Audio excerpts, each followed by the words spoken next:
mà giúp xuaប្រាប់ថាតាំងយកប្តីវាស្រួលហើយប្រាប់ហើយមិនជឿបានប្តីមកយកស្រួលបានប្តីមកយកស្រួលបានប្តីមកយកស្រួលបានប្តីមកយកស្រួលបានប្តីមកយកស្រួលបានប្តីមកយកស្រួលបានប្តីមកយកស្រួលបានប្តីមកយកស្រួលបា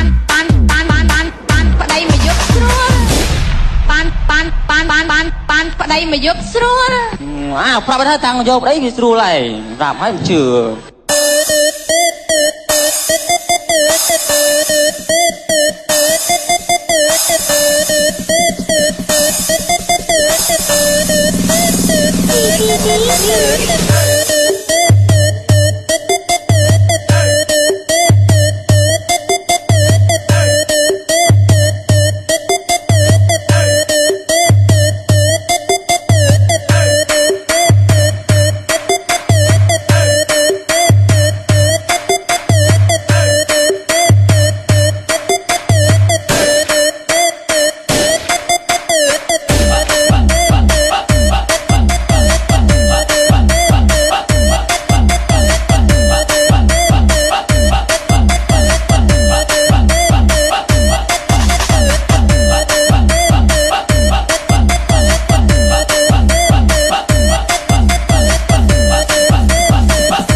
ប្តីមកយកស្រួល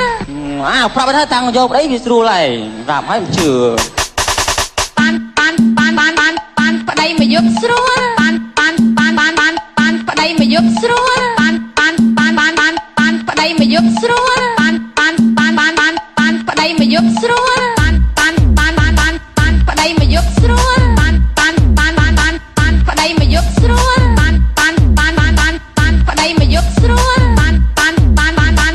ប្តីមកយកស្រួល